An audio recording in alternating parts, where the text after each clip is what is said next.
right, we got a nice long segment here to spend with our friend Jonathan Emmert. He's a free speech attorney and author of the book Authoritarians, Their Assault on Individual Liberty, the Constitution, and Free Enterprise from the 19th Century to Present. All right, you have another book you wanted to show us. Yes, just in time for the holidays. Here you are. Is that a children's book? It can be, but it's also an adult book. It's in verse, and it covers all of the atrocities of the Biden administration in just about 14 pages, and it's illustrated. Let me show you an illustration. That looks very Dr. Seuss. Here he is, taking his cue from AOC. You can buy it for the child or the Democrat in your life. Exactly. All right, let's talk about your article, Lives, Liberty, and the Lost Order of the Deep State. We were talking off air about non-delegation doctrine, how a lot of what we face as the rule of law was not actually passed by the legislative branch.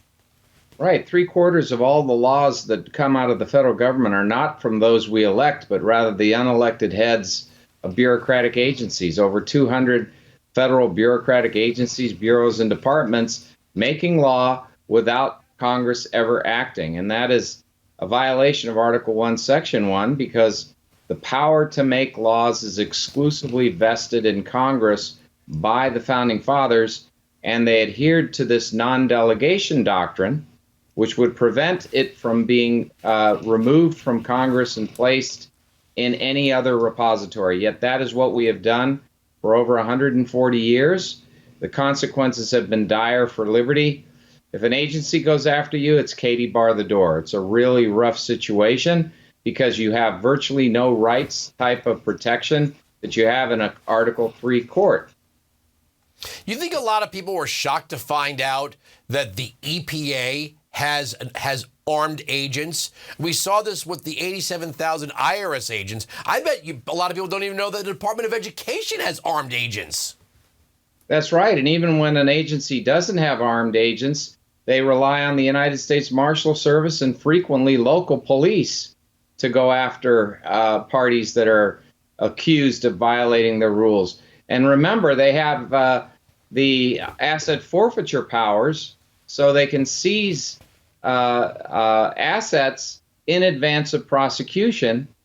And when you're prosecuted by an agency, you don't have a right to a jury trial. You're presumed guilty until you prove yourself innocent.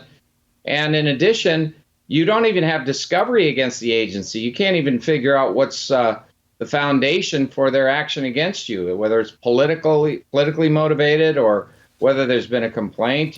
You don't have a right to confront your accusers in a administrative agency action.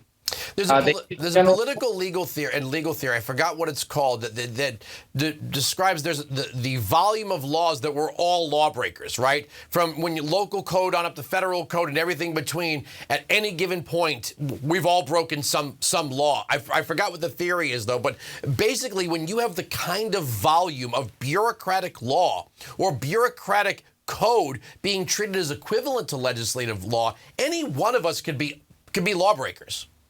That's right. It dates all the way back to the authoritarians in 600 BC in ancient China, Lao Tzu.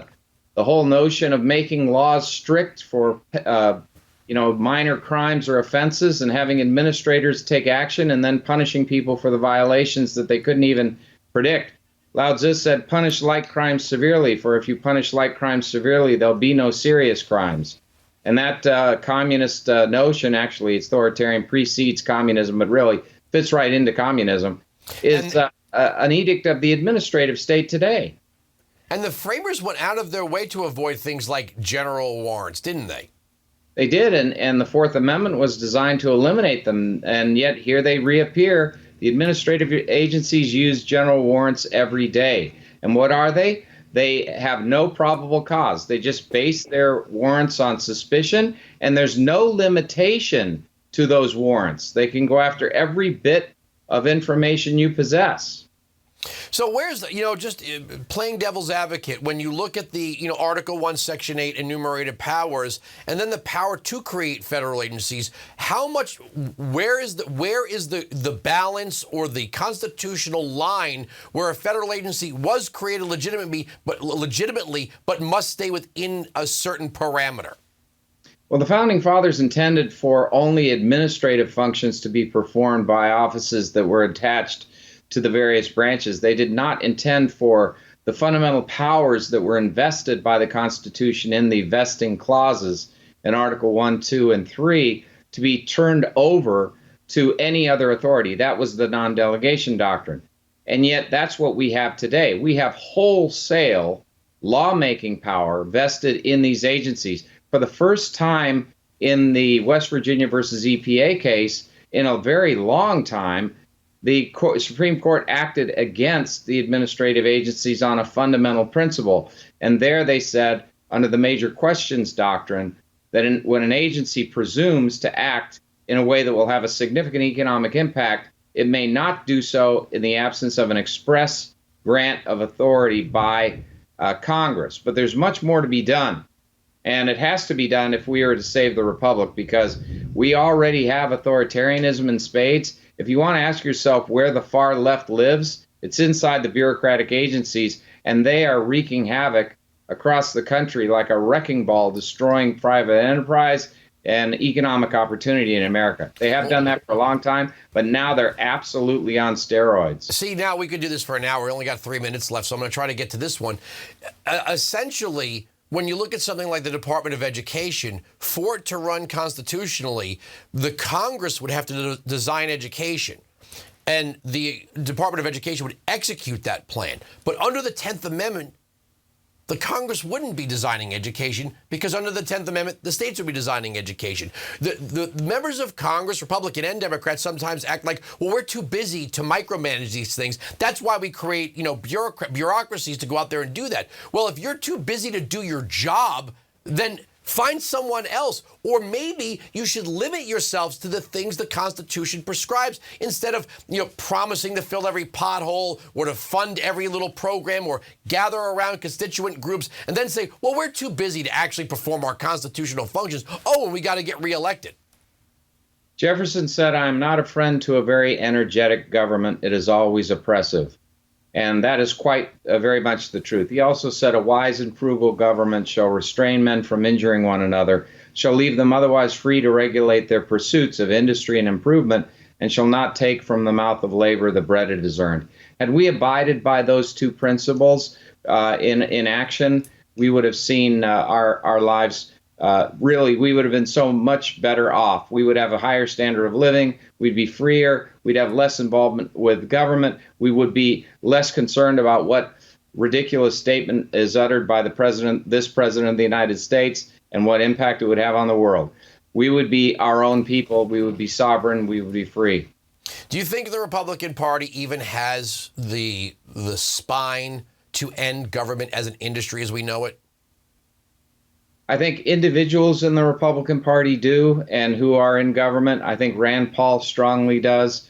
I'm afraid that the vast majority, though, lacks the direction and understanding, depth of appreciation of the Constitution and the requirements of the Founding Fathers to keep government free and a republic in place to do what's necessary. But there can be changes, there can be leadership, and I think we're coming around to that direction because people have had enough. They're fed up. I think Donald Trump was onto a couple of things. One, his 2018 budget cuts, which Ryan and McConnell wouldn't give him. The schedule, is it Schedule H, where if you're making policy decisions, you're going to be subject to removal by the president. We're not going to have entrenched bureaucrats, or what they call borrowed bureaucrats, that go from the appointment level into the civil service level, and they continue to do exactly what you just said, wreak havoc, because it's not my quote. I get credit for it. It's not. Republicans hold office, but Democrats hold power. That it seems like Republicans don't either have the time or the backbone to fight the bureaucracies the way they need to be fought. And you know what? Sometimes they just know you have to ride out a 2-year election, and there'll be another group of people, and they'll forget all about it.